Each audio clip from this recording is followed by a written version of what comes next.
क्या सिर्फ शक के आधार पर किसी को आत्महत्या के लिए उकसाने का दोषी ठहराया जा सकता है? क्या पति द्वारा पत्नी के चरित्र पर शक करना कानून की नजर में अपराध बन जाता है? हाल ही में उत्तराखंड हाई कोर्ट ने एक अहम फैसला सुनाते हुए इस सवाल का जवाब दिया है। आज के इस वीडियो में हम समझेंगे कि अदालत ने क्या कहा, आईपीसी की सेक्शन 306 में क्या जरूरी शर्तें हैं और इस फैसले का आम लोगों पर क्या असर पड़ेगा। तो वीडियो को अंत तक जरूर देखें क्योंकि ये जानकारी आपके लिए बेहद जरूरी है। उत्तराखंड हाई कोर्ट ने हाल ही में एक फैसला दिया कि जीवन साथी के चरित्र को लेकर संदेह और वैवाहिक संबंधों में तनाव, ये दोनों ही बातें भारतीय दंड संहिता के तहत आत्महत्या के लिए उकसाने का अपराध साबित करने के लिए अपने आप में पर्याप्त नहीं है। जस्टिस अनीस नैथानी ने यह टिप्पणी तब की जब उन्होंने एक पति के तरफ से दायर की गई आपराधिक अपील को मंजूरी दी। इस पति पर अपनी पत्नी को आत्महत्या के लिए उकसाने का आरोप था। कोर्ट ने इस बात पर जोर दिया कि शादीशुदा जिंदगी में होने वाले आम झगड़ों को अपने आप आत्महत्या के लिए उकसाने का आपराधिक जुर्म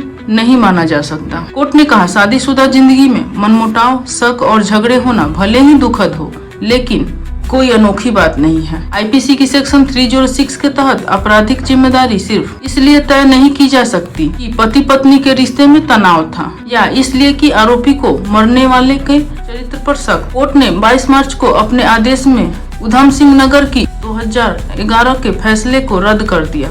उस फैसले में पति को आईपीसी की सेक्शन 306 के तहत दोषी ठहराया गया था और उसे 7 साल की कैद की सजा सुनाई गई थी। यह मामला एक व्यक्ति की पत्नी की मौत से जुड़ा है जिसने 2004 में अपने ससुराल में आत्महत्या कर ली थी। अभियोजन पक्ष ने आरोप लगाया कि पति अक्सर अपनी पत्नी के चरित्र पर शक करता था और उसे अपमानित व मानसिक रूप से प्रताड़ित करता था, जिसके चलते आखिरकार उसने यह चरम कदम उठाया। पोस्टमार्टम रिपोर्ट में मौत का कारण सांस रुकना बताया गया है, जो फांसी लगाने के कारण हुआ था। इसमें किसी भी तरह का हिंसक हत्या का कोई आरोप नहीं था। जांच के बाद एक चार्जशीट दायर की गई और मामला ट्रायल के लिए आगे बढ़ा। सेशन कोर्ट ने पति को आईपीसी की सेक्शन 304 सबसेक्शन बी और 498 सबसेक्शन ए के आरोप में बरी करते हुए आईपीसी की सेक्शन 306 के तहत दोषी ठहराया। कोर्ट ने यह फैसला इस आधार पर दिया कि पति का व्यवहार मानसिक प्रताड़ना के समान था, जिसके कारण पत्नी ने आत्महत्या कर ली। हाई कोर्ट में अपने दोष सिद्धि को चुनौती देते हुए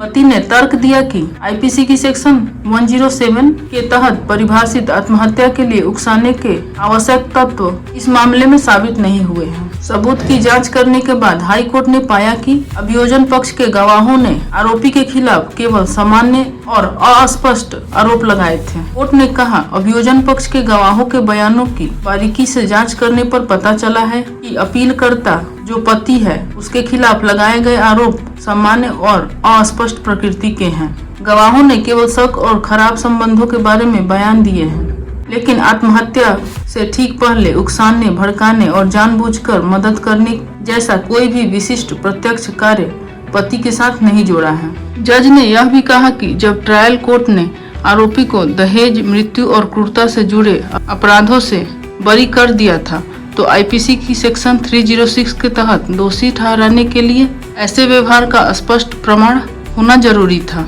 जो आत्महत्या के लिए उकसाने के समान हो। हाई कोर्ट ने इस बात पर जोर दिया कि आत्महत्या के लिए उकसाने का आरोप साबित करने के लिए अभियोजन पक्ष को पति के व्यवहार और आत्महत्या के कृत्य के बीच एक स्पष्ट और सीधा संबंध स्थापित करना होगा। हालांकि इस मामले में सबूतों से पत्नी की मौत से ठीक पहले उकसाने या किसी ऐसे व्यवहार का कोई विशिष्ट कार्य सामने नहीं आया जिसने उसे यह चरम कदम उठाने के लिए मजबूर किया हो। कोर्ट ने यह भी पाया कि ऐसा कोई सुसाइड नोट या अन्य समकालीन सामग्री मौजूद नहीं थी जिससे यह संकेत मिलता हो कि पत्नी ने अपने इस फैसले के लिए अपने पति को दोषी ठहराया था। उकसाने, इरादे या आत्महत्या से सीधे संबंध को दर्शाने वाले ऐसे किसी सबूत के अभाव में कोर्ट ने यह माना कि आत्महत्या के लिए उकसाने का आरोप कायम नहीं रखा जा सकता। कोर्ट ने कहा, हालांकि आत्महत्या की घटना साबित हो चुकी है, लेकिन रिकॉर्ड पर मौजूद सबूतों से